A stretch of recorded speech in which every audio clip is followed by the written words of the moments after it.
안녕하세요. 남서방TV 남재현입니다. 제가 오늘은 이 뱃살과 갑상선 병에 대해서 좀 얘기를 해드릴게요. 제가 또 내분비내과 전문의이다 보니까 갑상선이 제 또 전문이기도 하고요. 또 실제로 뱃살과 좀 관련도 있기도 하거든요. 갑상선이. 자, 갑상선 병 앓고 있는 분 참 많이 있습니다. 갑상선은 일종의 우리 몸에서 보일러라고 생각하시면 돼요. 우리 집안이 잘 온도가 유지가 되려면 보일러가 어느 정도는 작동을 해야 되잖아요. 그래서 보일러가 한 5대 정도 작동을 해서 우리 몸이 온기도 회복하고 에너지도 발생하고 활동하는데 필요한 에너지도 만들고 이렇게 한다고 보시면 되는데요. 근데 이 보일러가 한 10개가 막 돌아가는 거예요. 그런 경우를 이제 우리가 갑상선 기능 항진증이다 이렇게 얘기를 하고, 보일러가 잘 작동이 안 돼요. 그냥 한두 개 정도밖에 안 돌아요. 그런 걸 갑상선 기능 저하다 이렇게 얘기를 합니다. 그래서 갑상선 기능 항진 같은 경우에는 보일러가 너무 많이 돌아요. 막 뜨거운 물이 막 우리 몸을 막 흘러다닌다고 이제 보시면 되죠. 그렇게 해서 보일러가 너무 많이 떼지면 어떻게 해요? 더워요. 엄청 더워요. 그래서 땀을 많이 흘려요. 막 한겨울에도 땀을 흘려요. 손이 이런 데가 막 축축해요. 땀이 나가지고. 그러다 보니까 피곤해요. 보일러가 너무 많이 떼줘도 우리 몸에는 에너지를 너무 많이 사용하는 거거든요. 갑상선 기능 항진 같은 경우에는 그래서 체중이 빠져요. 엄청 먹어도 빠져요. 그래서 막 에너지 소모를 해서 막 10kg, 20kg씩 빠지는 경우도 있어요. 그래서 체중이 빠져서 와서 이 갑상선 기능 항진을 진단하게 되는 경우도 많고요. 또 맥박도 너무 많이 빨라져서 웬 부정맥, 빈맥이 이렇게 왔지? 해가지고 검사하다가 또 갑상선 기능 항진을 진단하게 되는 경우도 많이 있어요. 저 같으면 이제 오시면은 저는 금방 알아차리기는 하는데요. 일반 병원을 전전하다가 내분비내과 아닌 선생님한테서는 진단을 좀 놓쳐서 조금 이제 시간이 걸려서 진단되는 경우도 있기는 있어요. 그래서 이렇게 막 체중이 빠지니까 한때는요, 인위적으로 갑상선 기능 항진을 막 유발시켜서 비만약에 갑상선약을 넣기도 했던 적도 있었는가 봐요. 막 대사 과정을 높이니까 체중이 빠지니까 인위적인 갑상선 기능 항진을 유발했는데요, 절대 안 됩니다. 어차피 이제 연료가 막 보일러가 떼져서 연료가 필요하면은요, 제일 먼저 갖다 쓰는 거는 제가 누차 얘기했지만 탄수화물 갖다 쓰고요. 두 번째, 근육 막 갖다 써버려요. 그래서 우리 기능 항진 같은 경우에는 근육이 많이 소실이 돼요.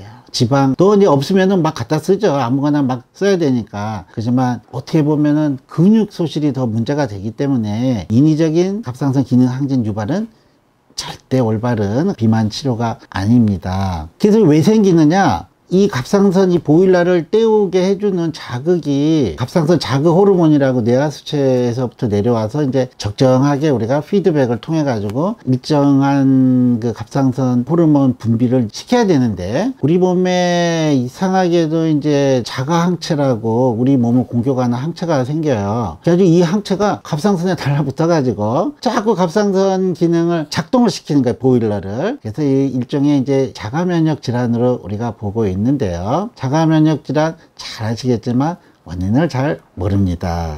그래서 뭐 스트레스와 좀 관련이 있지 않나 이런 얘기들 많이 하고요. 여성들한테 좀 많이 온다 이렇게 보고 있습니다. 그래서 이 갑상선 기능 항진은 막 맥박도 빠르고 그 다음에 신경이 막 예민해지다 보니까 신경질이 많아져요. 그래서 뜬금없이 신경질이 많아지고 예민해지고 잠 못 자고 불면증 오고 맥박은 좀 빨리 뛰고, 이런 분들 한번 갑상선 호르몬 검사를 해볼 필요가 있습니다.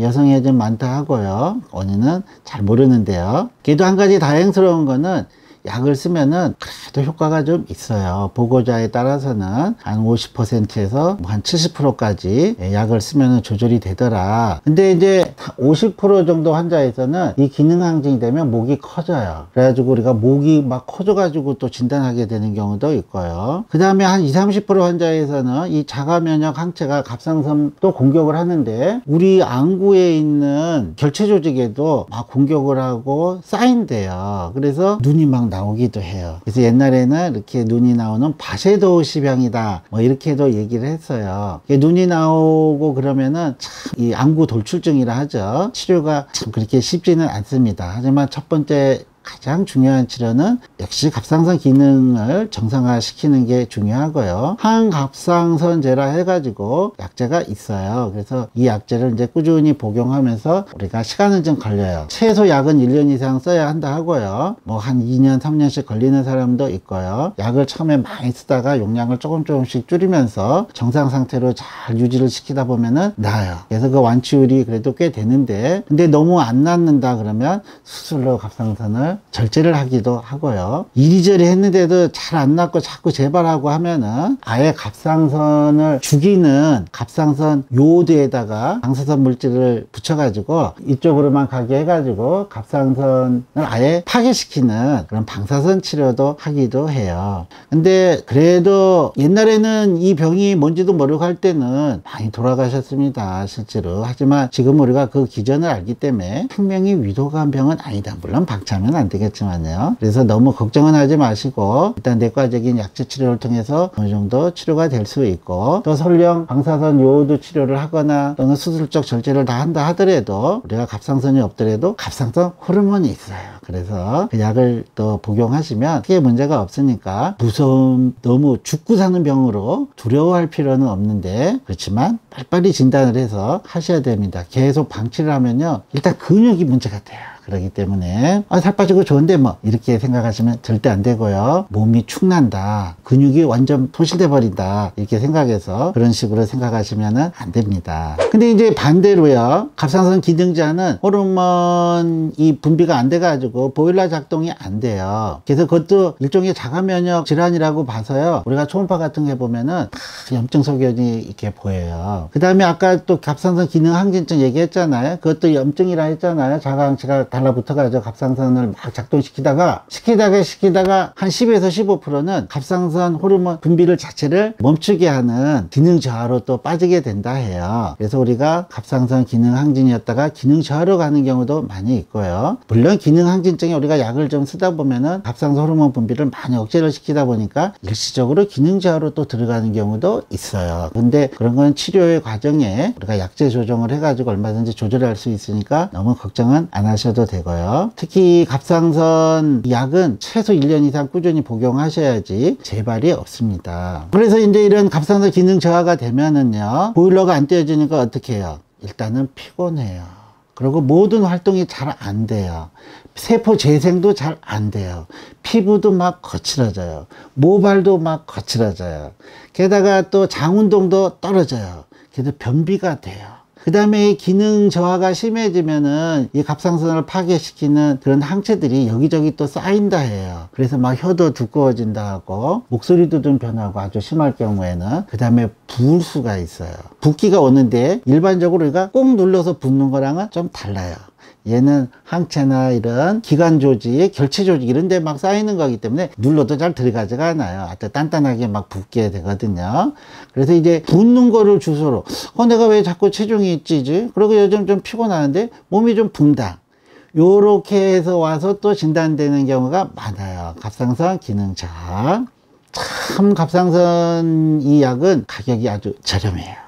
거의 10원, 20원 이 정도 수준이고요. 항갑상선제도 마찬가지로 참 약은 저렴해요. 그래서 그런 경우에는 우리가 이제 갑상선 호르몬을 복용하면은 치료에 있어서의 문제가 없다. 다만 이게 왜 그러지 해가지고 다른데 진료를 받고 오히려 비만 치료하고 피곤하니까 이것저것 약 먹고 이러다가 괜히 이제 시간을 좀 허비하는 경우가 있는데, 하여튼 갑상선 기능 저하도 우리가 진단만 되면 그렇게 어렵지 않고요. 갑상선 기능 저하는 약제 복용을 어차피 평생 한다 해야 하지만, 처음에 이제 진단이 돼서 얘가 이제 염증이 있어서 호르몬 분비가 안 되지만은 좀 약을 쓰다가 우리가 한 번은 또 끊어봐요. 왜냐하면 한 10에서 15%는 다시 정상세포가 기능을 해서 갑상선이 정상화될 수도 있다 하거든요. 그래서 한 번은 끊어보는데 그래도 또 역시 마찬가지로 기능 저하로 가면은 우리가 영구적인 갑상선 기능 저하다 이렇게 봐서 약을 평생 먹게 하는데요. 약은 한 알 정도 먹어요. 또 용량이 다양하게 있어서 이 사람한테 필요한 갑상선 용량에 따라서 한 알 정도 처방을 하는데, 한 알 약도 조금만 하고 해서 먹는데 큰 부담이 없기 때문에 걱정 안 하셔도 되고요. 갑상선 기능 항진증에 대한 약, 기능 저하에 대한 약, 이게 다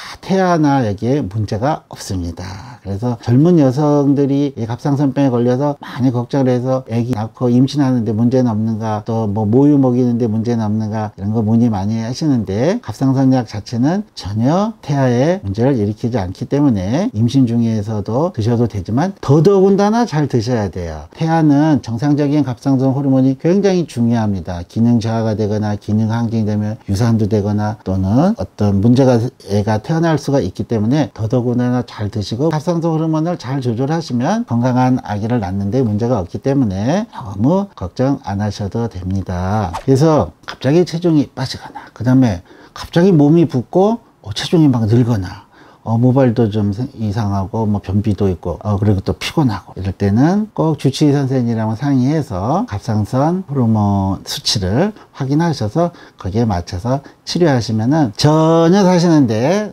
문제가 없기 때문에 너무 걱정하지 마시고요. 하여튼 갑자기 빠지는 체중, 갑자기 늘어나는 체중, 이런 거는 다 이상 신호가 될 수가 있는 거기 때문에, 갑자기 또 뱃살이 나오는 병도 있어요. 쿠신병이라고. 하여튼 뭐든지 갑자기 어떤 시체의 변화가 오면은 그냥 뭐 좀 좋아지겠거니 이렇게 생각하지 마시고요. 꼭 주치의 선생님이랑 상의해서 거기에 맞는 진단을 붙이고 올바르게 치료하시면은 사시는데 지장이 없습니다. 다음에도 또 우리 내분비 질환에 대해서 얘기할 게 있으면 또 얘기하고, 다음에는 쿠식병에 대해서 한번 얘기해 봐야 되겠네. 그 뱃살 나오는 병이거든요. 네, 감사합니다.